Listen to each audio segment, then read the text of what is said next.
ہندوستان میں بھی یہی دور آیا، مسلمانوں کی حکومت تھی، مگر دیکھتے ہی دیکھتے مسلمانوں کی حکومت کا خاتمہ ہو گیا۔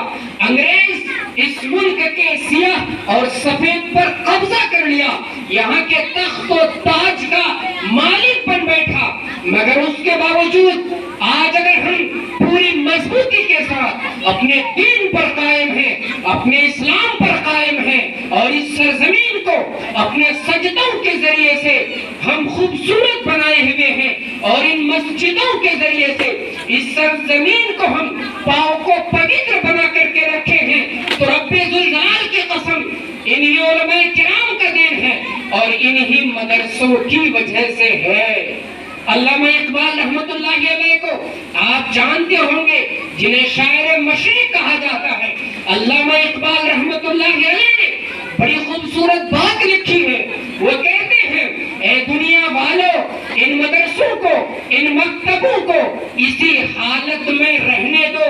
اے دنیا والوں، ان مکتبوں اور ان مدرسوں میں غریب بچوں کو پڑھنے دو، ورنہ تو میں انیس میں دیکھ کر کے آیا ہوں کہ 800 سالہ حکومت کے بعد جب مسلمانوں کی حکومت کا خاتمہ ہوا تو آج وہاں کوئی اسلام اور مسلمانوں کا نام لینے والا نہیں ہے۔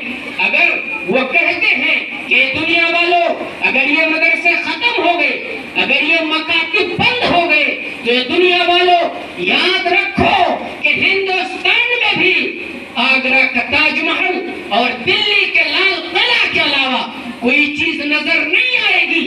اگر پوری تہذیب و ثقافت کے ساتھ ہم زندہ ہیں اور قیامت تک انشاءاللہ زندہ رہیں گے تو انہی مدرسوں کی وجہ سے انشاءاللہ۔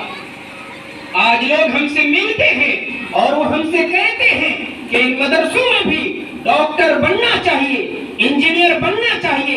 ہم کہتے ہیں کہ یقیناً بننا چاہیے، لیکن ذرا سینے پر ہاتھ رکھ کر آپ مجھے یہ بتائیے کہ اگر آپ نے یہ سوچا کہ ایک ڈاکٹر بھی بننا چاہیے، ایک انجینئر بھی بننا چاہیے، تو آپ نے یہ کیوں نہیں سوچا کہ خالص مولوی بھی بننا چاہیے، مکتب کا استاد بھی بننا چاہیے، ایک ایسا مدرس بننا چاہیے کہ کوئی جنازہ اگر آ جائے تو جنازہ پڑھانے والا بھی ہو، اگر کوئی مسجد ہو تو اس کی امامت کا فریضہ انجام دینے والا بھی ہو۔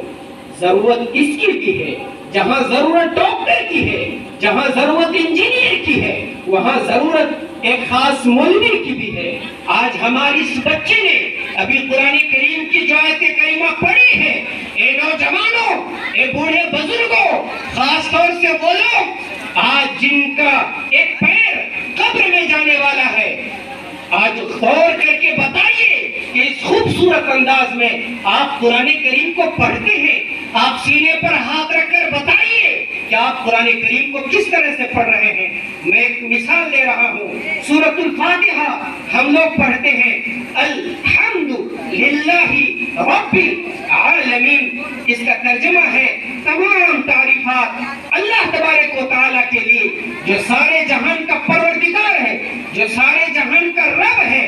اگر آپ نے الحمد کی جگہ میں الحمد پڑھ دیا، چھوٹی ہاں سے آپ نے پڑھ دیا الحمد للہ، تو ترجمہ ہو گیا تمام پھٹے پرانے کپڑے اللہ کے لیے ہیں، ترجمہ بدل گیا، میننگ بدل گئے۔ بتائیے کہ نماز ہوئی؟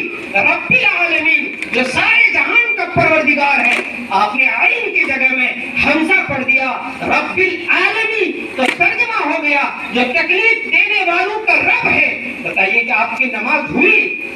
یہ تفصیل کہاں ہوگی؟ قرآن درست کہاں ہوگا؟ ان مکتبوں میں ہوگا، ان مسجدوں میں ہوگا، ان مدرسوں میں ہوگا۔ اس لیے میں کہتا ہوں، میں بار بار کہتا ہوں کہ اے لوگوں، اے دنیا والوں، ضرورت ہے ہمیں آج ہمارے ایسے نوجوانوں کی جو کہ آفیسر بنے، ضرورت ہے جو کہ اچھے وکیل بنے، ضرورت ہے کہ اچھے قانون داں بنے، ضرورت ہے عدالت کی کرسی پر بیٹھے، ججز بنے، لیکن وہی ضرورت ہے کہ خالص مولوی بنے، مدرس بنے، مسجد کا امام بنے، قرآن پڑھانے والا بنے۔ ضرورت اس کی بھی ہے۔